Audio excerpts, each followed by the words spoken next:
Hello, and welcome back to the Practical English Podcast. My name is Mike. And I'm Angela. We are so happy you could join us today. Speaking of being happy, that's actually connected to our topic today. We're going to be talking all about feelings and emotions. Specifically, how to talk about them in English in a way that is both easy and polite. Exactly. This is a topic that I think a lot of learners find tricky. It's personal, it's nuanced, and sometimes you just don't have the right words, which can be really frustrating.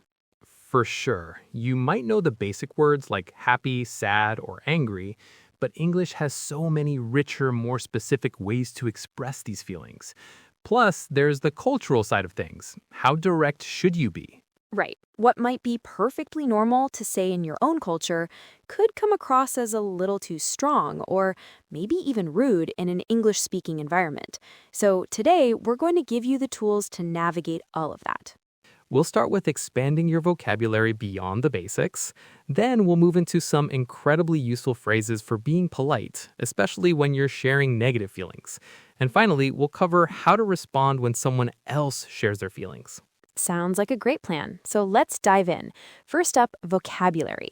Let's start with the positive stuff. Mike, what are some alternatives to just saying, I'm happy?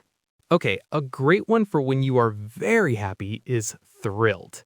It means you are extremely pleased and excited. For example, if you get a promotion at work, you could say, I'm absolutely thrilled about the new role. Oh, that's a good one. It has a lot of energy. Another one I like is delighted. It's a little more formal than thrilled, but just as positive. You might say, I'm delighted to hear your good news. Perfect for reacting to someone else's news. And for a more informal, fun expression, you can say you're over the moon. It's an idiom that means you are extremely happy and excited. Like she was over the moon when she passed her exam. I love that one, over the moon. It paints such a great picture. So to recap, for positive feelings, you can be thrilled, delighted, or even over the moon. Exactly. Now let's flip to the other side. Negative feelings. What about when you're feeling sad? Saying I'm sad can feel a little simple or even dramatic sometimes. Totally. A much more common and casual way to say this is, I'm feeling a bit down. For example, if a friend asks why you're quiet, you could say, I'm just feeling a bit down today. It's softer than I'm sad. Feeling down is a great one. Another very common informal one is bummed out. It means you're disappointed or a little sad about something specific. You could say, I'm pretty bummed out that the concert was canceled. Yes, bummed out is perfect for those everyday disappointments. And what about anger, Mike? Anger is a very strong word. It is. Most of the time, we're not angry, we're just annoyed or frustrated. Annoyed is for smaller things that bother you. For instance, I'm getting really annoyed with all this traffic. Right. And frustrated is when you're upset because you can't do something or solve a problem. Like, I'm so frustrated with this new software, I can't figure out how to use it. That's a perfect example. Using annoyed or frustrated is much more specific and usually more accurate than jumping straight to angry. Okay, so we've got some great new words. But now let's talk about the how. How do we use these words politely? This is where softener phrases come in. They're magical. They really are. Softeners are small words or phrases we add to the beginning of a sentence to make it sound gentler and less direct. Things like, I'm feeling a bit, or to be honest, or I have to admit. Let's put this into a real-life scenario. Imagine you're at work and your boss gives you another big project. You're already very busy and feeling stressed. This feeling, by the way, is best described as overwhelmed. Right. Overwhelmed is when you have too much to do and you don't know where to start. Now, you could just say to your colleague, I'm overwhelmed, but it's a bit direct. How could we soften that, Angela? You could say, to be honest, I'm feeling a bit overwhelmed at the moment. The phrase, to be honest, signals that you're sharing a genuine, perhaps difficult feeling, and adding a bit lessens the intensity. That sounds so much more professional and collaborative.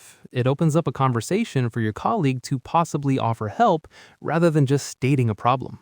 Exactly. Let's try another scenario.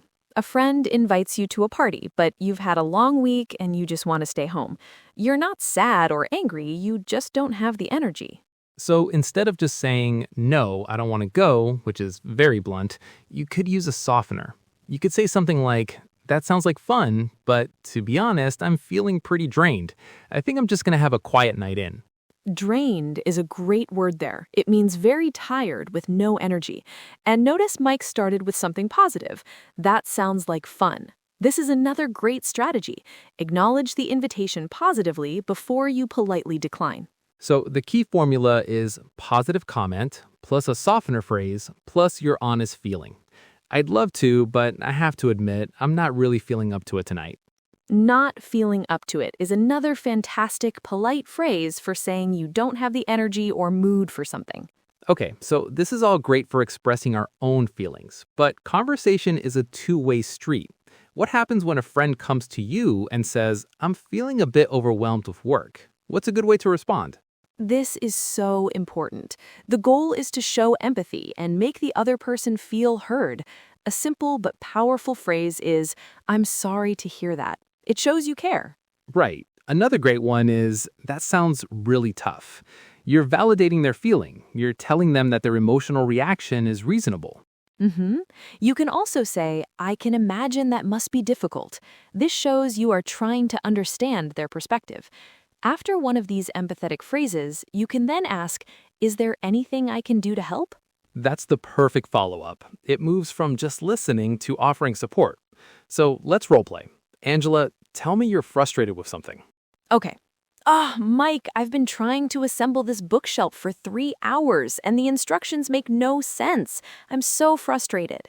Oh no, that sounds really annoying. I can imagine how frustrating I must be. Do you want me to take a look at it with you? See? That's a perfect response. You showed you understood my feeling, and then you offered help. And it works for positive feelings too. If I say, Angela, I got the tickets for the concert. I'm so thrilled. What would you say? I'd say, wow, that's fantastic news. I'm so happy for you. We're going to have the best time. Here, you're sharing in my excitement, which makes the positive feeling even better. Exactly. Phrases like, that's fantastic, or how wonderful, or I'm so happy for you are perfect for reacting to good news. Wow, we have covered a lot of ground today. Let's do a quick recap of the key takeaways for our listeners. Good idea. So, number 1, expand your vocabulary. Don't just stick to happy, sad, and angry. Try using words like thrilled, delighted, feeling down, bummed out, frustrated, or overwhelmed. Number 2, use softener phrases to be polite, especially with negative feelings. Start your sentences with things like, I'm feeling a bit, or to be honest, to sound gentler and less direct. And number 3, when you respond to someone else, show empathy.